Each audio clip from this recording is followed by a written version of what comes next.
सब कुछ चला, मैं और मेरे देश का शून्य पल। इस साल की सबसे controversial film the Sabarmati report theatres में रिलीज हो गई है और लोगों ने कहना शुरू कर दिया है कि भाई ये फिल्म सच नहीं दिखा रही है, जो दिखाना चाहिए था वो नहीं दिखाया गया, ये तो कुछ और ही दिखा रही है, प्रोपोगेंडा फैला रही है। जिस मुद्दे पर बात होनी थी उसके बारे में बात ही नहीं। ऐसी सेंसिटिव मुद्दों पर फिल्में बनती है ना, तो भाई वो सिर्फ एंटरटेनमेंट पर्पस के लिए नहीं होती है, वो तुम्हारे और मेरे लिए एक बहस छोड़ती है, सवाल उठाती है कि इसमें सच दिखाया गया है कि नहीं दिखाया गया है।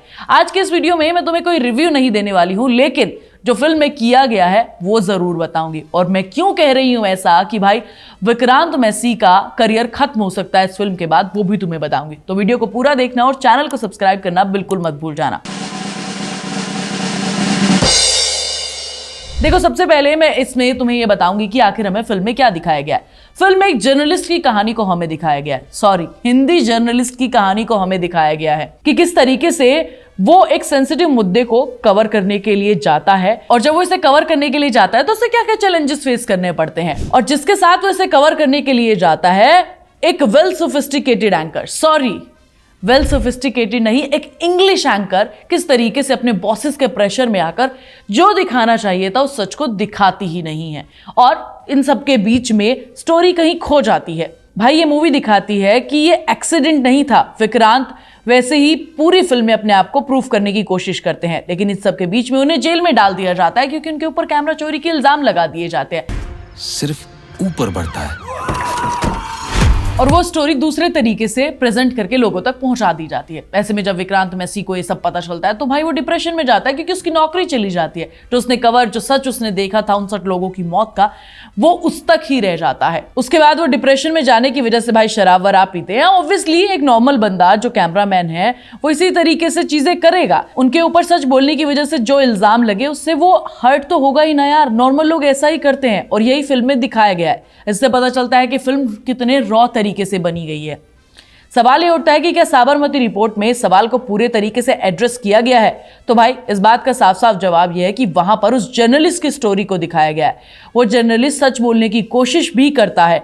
अगर तुम्हें उनके कुछ डायलॉग्स याद हो तो जरा तुम ये डायलॉग सुनो उनका। पूरा देश आप जो कहती है उसे 100% सच मानता है, झूठ बेच रहे हैं आप। अब यार ये कोई फिल्म डॉक्यूमेंट्री तो है नहीं जो सारी चीजें तुम्हें बढ़िया तरीके से डॉक्यूमेंट्री तरीके से दिखाई जाए। थोड़ा फिक्शनल नैरेटिव भी तो डाला जाएगा ही, जैसा कि आज तक सारी फिल्मों में होता रहा है। मेरा मानना है कि मेकर्स ने जितना सच उनके पास था उसके आधार पर एक कहानी लिखी, और ऐसा करना भी जरूरी है क्योंकि जब ऐसे सेंसिटिव मुद्दों पर फिल्म बनती है तो 100% सच आज तक किसी ने नहीं दिखाया है, क्योंकि ये मुमकिन ही नहीं है यार। फिल्म आर्ट होती है और इसमें फैक्ट्स के साथ फिक्शनल का मेल होता ही है। अब तुम वो पॉइंट्स भूल गए, जब कश्मीर फाइल्स आई थी तब भी यही सारी चीजें हुई थी, तब भी कुछ लोगों ने उसे प्रोपोगेंडा बोला था, तो किसने कहा था कि सच दिखाया गया है? वैसा ही केरला स्टोरी के साथ हुआ था। इनफैक्ट जब केरला स्टोरी आई थी लोगों ने तो ये तक कह दिया था आज तक ऐसा हिस्ट्री में हुआ ही नहीं है, ये कहां से उठाकर एक फिक्शनल कहानी हमें दे दी है जिसे सच कहा जा रहा है। तो मुद्दा यह है कि जब ऐसी सेंसिटिव फिल्म आएगी जिसमें समाज का कुछ सच दिखाया जाएगा तो आधे लोग एक साइड खड़े होंगे उसे कहने सपोर्ट करने के लिए, और आधे लोग दूसरे साइड खड़े होंगे उसके अगेंस्ट में, और इन सब से कोई फर्क नहीं पड़ने वाला क्योंकि लोग तो अपनी राय देकर चले जाएंगे। अगर करियर बर्बाद होगा तो किसी का, वो है विक्रांत मैसी। बंद कर अपनी अंग्रेजी और अपना ज्ञान। विक्रांत मैसी ने इस फिल्म में जो एक्टिंग की है वो सच में काबिल तारीफ है। आज तक हमने उनकी जितनी भी फिल्में देखी है, सेक्टर 36, ब्लैकआउट और न जाने कौन कौन सी, उन्होंने हर टाइम पर अपने आप को प्रूफ करके दिखाया कि उन्हें जो कैरेक्टर पकड़ा दिया जाता है वो उसमें परफेक्शन के साथ ही काम करते हैं। और जब वो एक कैमरामैन होते हैं उस टाइम पर उनकी एक्टिंग को देखो, जब वो डिप्रेशन में जाते हैं उनकी एक्टिंग को देखो, जो तंज वो पूरी फिल्म में कसते हैं, जिस तरीके से उसे दिखाया गया वो सच में बहुत रॉ लगता है, और लगता है कि भाई बहुत बढ़िया तरीके से उन्होंने ये चीज प्ले की है। हिंदी जर्नलिज्म को सच कहने की बात भी कही गई है, किस तरीके से हिंदी जर्नलिज्म के लोगों को पीछे छोड़ दिया जाता है। विक्रांत ने इस मुद्दे पर जो हिम्मत दिखाई है वो सच में काबिल तारीफ है। और रही बात सच दिखाने की, तो भाई वो एक्टर है, उसको जो स्क्रिप्ट पकड़ा दी जाती है वो उस पर काम करता है, उसके हिसाब से बोलेगा। हाँ, वो बात अलग है कि अगर वो अपना काम अच्छे से नहीं करते, उनकी एक्टिंग में दम नहीं होता, तो हम इसके बारे में जरूर बात करते। अगर आप इसे एक पत्रकार की जर्नी के रूप में देखेंगे तो आपको ये फिल्म बहुत पसंद आएगी, लेकिन अगर आप इसे पूरी गोधराकांड की सच्चाई के लिए देखने चाहेंगे तो शायद आपको ये अधूरी लगेगी। ऐसी सच्चाई डॉक्यूमेंट्रीज में मिलती है, फिल्मों में नहीं। इस फिल्म ने अपना काम किया है। ये फिल्म आपको सोचने पर मजबूर कर रही है कि उस टाइम पर हुआ क्या था, और ये एक अच्छी फिल्म का काम होता है।